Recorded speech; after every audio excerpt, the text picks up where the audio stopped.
Hi sir, నమస్తే. నమస్తే అమ్మా. సార్, పూర్వంలోని పెళ్ళి అనగానే వినడానికి గానీ, చూడ్డానికి గానీ కళ్ళు సరిపోయేవు అనేవాళ్ళు. ఒక ఇంట్లో పెళ్ళి అవుతుందంటే ఆ హడావిడి ఒక నెల, 2 నెలల ముందు నుంచే బాగా స్టార్ట్ అవుతది. పెళ్ళి అనుకున్నప్పటి నుంచి, నిశ్చితార్థం నుంచి అప్పగింతల వరకు అంటే బంధువులు గానీ, వాళ్ళ చుట్టాలు ఇంటి పక్క వాళ్ళు గానీ అందరూ వచ్చి పెళ్ళి అనగానే అంటే అంత హడావిడిగా చేసేవాళ్ళు. కానీ ఇప్పుడున్న జనరేషన్‌లో పెళ్ళి అంటే చాలా పెళ్ళే పేరుకి. బట్ ఏంటంటే చుట్టాలు గాని, వాళ్ళు ఒకరోజు ముందు రావడం. లేదు అంటే ఈ కొత్త కొత్త రూల్స్, ప్రీ వెడ్డింగ్ షూట్‌లు, మెహందీ ఫంక్షన్‌లు ఇలా కొత్తగొచ్చి ఫోటోలకే పరిమితం అయిపోతున్నారు. అంటే ఇక్కడ ఎక్కడ బంధుత్వాలన్నవి ఐక్యత కనిపించట్లేదు. ఎందుకంటారు? పెళ్ళి అంటే కాలానుగుణంగా మారుతూ ఉంటుందమ్మా. హ్మ్. ఒకప్పుడు రంగరంగ వైభవంగా చేసేవాళ్ళు, ఆ పేరుగా చెప్పుకునేవాళ్ళు. హ్మ్. 16 రోజుల పండగని ఉండేది, హ్మ్. 5 రోజులు పెళ్ళిళ్ళు చేసేవాళ్ళు, అవును. పల్లకిలో కూడా ఊరేగించేవాళ్ళంట. హ్మ్. సో ఈ రకంగా పెళ్ళి అన్నది జీవితంలో చాలా ప్రముఖ ఘట్టంగా ఉండేది. హ్మ్. సో న్యాచురల్గా అంత టైం కేటాయించేవాళ్ళు. హ్మ్. అప్పుడంతా కూడా వ్యవసాయం లేకపోతే వృత్తుల్లో ఉండేవాళ్ళు. వృత్తుల్లో ఉన్నప్పుడు వాళ్ళు ఇప్పుడు ఎట్లా ఉండేయంటే ముహూర్తాలు కూడా హ్మ్. ఆ పంట సమయం లేనప్పుడు ఖాళీగా ఉన్నప్పుడు హ్మ్. ఆ రకంగా పెట్టుకునేవాళ్ళు. హ్మ్. సో ఎవరైతే పెళ్లి చేస్తున్నారో వాళ్ళ కుటుంబమే కాకుండా వాళ్ళ బంధువులకు కూడా ఖాళీగానే ఉండేవాళ్ళు. ఉంది. పైగా వాళ్ళ పెళ్ళిళ్ళన్నీ కూడా చుట్టుపక్కల గ్రామాల్లోనే మ్యాక్సిమం హ్మ్. చూసేవాళ్ళు చేసేవాళ్ళు కాబట్టి హ్మ్. దాదాపుగా అందరూ బంధువులే ఉంటారు. ఊళ్ళు ఊళ్ళు కూడా బంధువులుగా ఉంటారు కాబట్టి అవును. వాళ్ళందరూ ఒక దగ్గర సమావేశం అవ్వడానికి అదొక అవకాశం కింద ఉండేది. హ్మ్. కాబట్టి ప్రతి వాళ్ళు కోరుకునేవాళ్ళు ఒక పెళ్ళి అంటే అందరం కలుస్తాము, 5 రోజులు హాయిగా మనం ఎంజాయ్ చేస్తాము కలిసి అనేటువంటి ఒక అభిప్రాయం ఉండడానికి ఒక ప్లేస్ కానీ ఒక అభిప్రాయం కానీ దానికే ఉండేది. అవును. ఇప్పుడంటే మనం ఎక్కడికైనా 5 రోజులు 6 రోజులు స్పెండ్ చేయడానికి మనం ఫ్లైట్లో వెళ్ళినా ట్రైన్లో వెళ్ళినా ఎక్కడైనా కూడా మనం స్పెండ్ చేయొచ్చు. హ్మ్. అదొకటి హ్మ్. పూర్వాపరాలకు వెళ్ళినట్లయితే. హ్మ్. ఇప్పుడు మ్యారేజెస్ అన్నీ ఏంటంటే మ్యారేజ్ అన్నది పెళ్ళి ఒక వేడుకగా కాకుండా హ్మ్. ఏదో మ్యారేజ్ చేయాలి కాబట్టి హ్మ్. అది అవగొట్టేద్దాం, హ్మ్. అదేదో కానిచ్చేద్దాం కానిచ్చేద్దాం.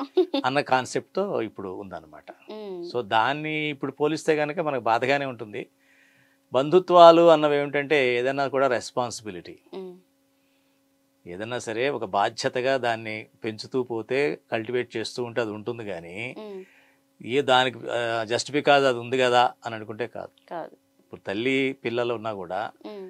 బిడ్డ పుట్టిన తర్వాత ఒక బాధ్యతగా ఇద్దరి మధ్య బంధం ఏర్పడాలంటే ఒక బాధ్యతగా కర్తవ్యం నిర్వర్తిస్తూ వాళ్ళ మధ్య అన్నీ ఉంటే హ్మ్. ఆ బంధం నిలబడుతుంది. హ్మ్. లేకపోతే నేను కన్నాను కాబట్టి తల్లిలే ఇది కొడుకులే అలాగే ఉంటారులే అనుకుంటే కాదు. కాదు. అదొక బాధ్యతగా దాన్ని డెవలప్ చేసుకోవాలి. హ్మ్. అట్లాగా లేనంత కాలం ఈ ప్రాబ్లం వస్తుంది. వస్తుంది. పెళ్ళి అన్నది ఏదో అవగొట్టాలి కాబట్టి యుక్త హ్మ్. వయసు వచ్చింది, అందరూ అడుగుతారు మీ అబ్బాయికి పెళ్ళి అయిందా, మీ అమ్మాయికి మీ పెళ్ళి అయిందా అమ్మాయికి అని పెళ్ళయిందా? అడుగుతూ ఉంటారు కాబట్టి అదేదో పెళ్లి చేసేద్దాం, చేసేస్తే ఆమెకే పెళ్లి అయిపోతుందిలే, చేసేద్దాం. ఇంకా నీకు లేట్ అయిపోయింది, ఇంత వయసు వచ్చింది ఏంటి అలా అలా అంటారని చెప్పేసి అదొక లోన తులుస్తూ ఉంటుంది వాళ్ళకి. హ్మ్. హ్మ్. ఎక్కడికి వెళ్ళి అదే క్వశ్చన్ ఎదురవుతూ ఉంటుంది హ్మ్. బంధుత్వంలో. అందుకని ఆ తప్పించుకోవడం కోసం పెళ్లి చేసేస్తూ ఉంటారు. ఓకే. అంటే అలానే కాదు, ముఖ్య కారణం అదే కాదు, పెళ్ళి హ్మ్. అలాగే చేయాలి. చేస్తున్నప్పుడు మనకి ఆ కంగారు హడావిడిగా చేయాల్సిన పరిస్థితి ఇప్పుడు ఏర్పడింది అనమాట. ఏర్పడింది. ఎందుకంటే హ్మ్. వాళ్ళకి సెలవులు దొరకపోవచ్చు, వీళ్ళ సెలవులు దొరకపోవచ్చు. హ్మ్. ఒకవేళ పూర్తిగా ఇప్పుడు ఏంటంటే ప్రొఫెషన్ చూసి చేసుకుంటున్నారు. అవును. ఒకప్పుడు కుటుంబాలు చూసి చేసేవాళ్ళు. చేసుకునేవాళ్ళు. హ్మ్. 7 తరాలు అటు 7 7 తరాలు తరాలు ఇటు ఇటు అనేవాళ్ళు. అన్నట్టుండేది. ఇప్పుడు అట్లా కాదు. హ్మ్. సెక్యూరిటీ మంచి జాబా కాదా, ఎక్ ఎక్కడుంటాడు, హ్మ్. విదేశాలకు వెళ్ళగలుగుతాడా, విదేశాల సంబంధాలైతే వెంటనే విదేశాల ఒప్పేసుకోవడం. దగ్గరికి వెళ్ళే అవకాశం ఉందా, హ్మ్. లేకపోతే ఇక్కడే ఉంటాడా, హ్మ్. డబ్బులు బాగా సంపాదిస్తాడా, ఈ ఖర్చులు బాగా అలాగే అమ్మాయి కూడా సంపాదిస్తుంది కదా. హ్మ్. మా అమ్మాయి ఎలా సంపాదిస్తుంది, హ్మ్. వాడతను సంపాదిస్తాడు, ఇద్దరు సర్దుకుంటారులే, ఇద్దరు బాగానే ఉంటారులే, హ్మ్. ఇది చూసేది ఏముంది, పెద్దవాళ్లే కదా, ఇక వచ్చాక పెళ్లి చేసుకుంటున్నారు వాళ్ళు. చిన్నప్పుడు పెళ్లి చేస్తే అన్నీ చూసుకోవాలి. హ్మ్. ఇవన్నీ కూడా ఒక రకమైన ధైర్యం కూడా ఉంది. ఎందుకంటే పిల్లలే ఇప్పుడు వాళ్ళే తెలివితేటలు ఎక్కువ ఉన్నాయి ఎక్కువున్నాయి. తల్లిదండ్రుల కన్నా నిజమే. కూడా. కాబట్టి ఈ బంధుత్వం యొక్క అవసరం అంత లేదు ఇవాళ. హ్మ్. బంధుత్వం యొక్క అవసరం ఇంక లేదు. పెద్ద అవసరం లేదు. అప్పుడు ఏంటంటే పెళ్లి పనులన్నీ కూడా వీళ్ళే దగ్గరుండి అందరూ వచ్చి తలా పని అందుకొని చేసేవారు. చేసేవాళ్ళు. క్యాటరింగ్ అన్నది వ్యవస్థ లేదు ఆ లేదు. రోజుల్లో. అప్పుడు వాళ్ళందరూ కలిసి పందిళ్ళు వండుకునేవారు. వేసేవాళ్ళు. అన్నీ ప్రతిదీ కూడా కుటుంబ సభ్యులు చేయాల్సిందే అక్కడ. హ్మ్. హ్మ్. ఇప్పుడు అన్నీ కూడా అవుట్ సోర్సింగ్ వచ్చేసాయి, కళ్యాణ హ్మ్. మండపాలు వచ్చేసాయి, వంట చేసేవాళ్ళు, ప్రతి క్యాటరింగ్ చిన్నదానికి కూడా వచ్చేసాయి. వచ్చేసినాయి. డబ్బులుంటే చాలు పెళ్ళి అయిపోతుంది. పెళ్ళైపోతుంది. కాబట్టి ఈ బంధుత్వానికి ఉన్న పెళ్లికి ఇప్పుడు సంబంధం లేదమ్మా. లేదు. లేదు. ఎందుకంటే పెళ్లి ఎక్కడో చేసి రిసెప్షన్ కోసం పిలుస్తున్నారు. అవును, నిజం. పెళ్లికి ఎవరు ఎక్కువ మందిని కూడా పిలవట్లేదు చాలా మంది. పిలవట్ల ఉమ్. రిసెప్షన్కి పిలుస్తున్నారు. రిసెప్షన్కి పిలిచినా కూడా బాబు మీరు గిఫ్ట్లు ఏం తేవద్దు, మీరు వస్తే చాలా మహద్భాగ్యం అంటున్నారు. రాక ప్రజలు ఎవరు రాక, అదే ఎందుకంటే అట్లా అయిపోయింది అయిపోయింది. అట్లా అయింది పరిస్థితి.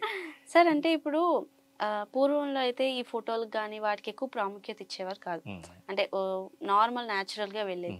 కానీ ఇప్పుడు పెళ్లి కన్నా దానికన్నా ముందు జరిగే కొత్తవైనా కావచ్చు సాంప్రదాయాలు, పాతవి కూడా అవ్వుండొచ్చు. దాంట్లో కొన్ని పాతవి కొత్తవి ఉన్నాయి. ఏమంటే ఇప్పుడు ప్రీ వెడ్డింగ్ షూట్లు అనేసి, అక్కడ ఏమంటారు మెహందీ ఫంక్షన్లు, హల్దీ కొత్త కొత్తవన్నీ సృష్టించారు. సో ఇవి ఎలా ఉన్నాయంటారు? అప్పుడు సంప్రదాయం అమ్మ, అప్పుడు పెళ్ళి అన్నది ఏంటంటే ఒక సాంప్రదాయబద్ధంగా ఉండేది. ఆ అంటే అన్ని ఆచరించేవాళ్ళు. పెళ్లి తంతు అనేవారు చూసారా, కావాల్సిన తంతు అంతా కూడా చేసేవాళ్ళు. ఇప్పుడు అంతా అది ఆటోమేటిక్ అయిపోయింది.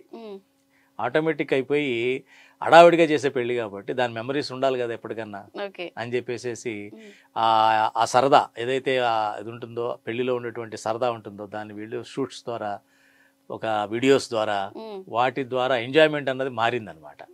అప్పుడు ఏంటంటే పెళ్లిళ్ళలో ఆ సన్నాయి వాయిద్యాలు, అదంతా ఎంజాయ్ చేసేవాడు. ఆ అలంకరణ, పందిరి యొక్క అలంకరణ, అంటే న్యాచురాలిటీ, అంటే మామిడి తోరణాలు కట్టడము, పైగా అందరూ ఇన్వాల్వ్ అయ్యేవాళ్ళు. ఇన్వాల్వ్ ఇన్వాల్వ్ అయినప్పుడు వాళ్ళు ఎప్పుడన్నా వాళ్ళ పెళ్లి గురించి మాట్లాడుకున్నప్పుడు 10 మంది మాట్లాడేవాళ్ళు. అవును నేను తోరణం కట్టాను, అప్పుడు ఇట్లా జరిగింది, నువ్వు ఇలా చేసావు, అప్పుడు ఇలా చేసావు, అలా మాట్లాడుకున్నావు. ఇవన్నీ మాట్లాడుకునేటప్పుడు వీళ్ళ పెళ్లి 10 మంది మాట్లాడుకునేవాళ్ళు. ఇప్పుడు 10 మంది మాట్లాడుకునే ఎవరు లేరు. వీళ్ళే మాట్లాడుకోవాలి, వీళ్ళే చూసుకోవాలి. కాబట్టి దాన్ని ఫోటోలోని వీడియోలోని పెట్టుకుంటే వీళ్ళకి చూసుకోవడానికి మెమరీగా ఉంటుంది అంతే. అంటే మీ ప్రకారం, మీ అభిప్రాయం ప్రకారం అంటే అప్పటిది బాగుంది అంటారా, ఇప్పుడు జనరేషన్ అలా ఇప్పుడు పోల్చకూడదమ్మా. కాలంతో ఇప్పుడు కూడా పరిగెడుతూనే ఉంటుంది. పోలిక మొదలైందంటే మళ్ళీ అసంతృప్తి పెరుగుతుంది. ఓకే, అంటే దీంట్లో కొత్త కొత్త సాంప్రదాయాలు ఏమన్నా మారాయి అంటారా ఇప్పుడున్న పెళ్లిల్లో? సాంప్రదాయం అంటే వివాహం అన్నది ఏంటంటే అది ఒకప్పుడు వ్యవస్థ కింద ఉండేది. ఇప్పుడు కొంచెం దాన్ని అంత సీరియస్గా తీసుకోవట్లా. ఇద్దరు పెళ్లి చేసుకుంటారు, వాళ్ళ జీవితాన్ని సాగిస్తూ ఉంటారు, నచ్చినంతసేపు ఉంటారు, నచ్చకపోతే అన్నట్టుగా అయిపోయింది.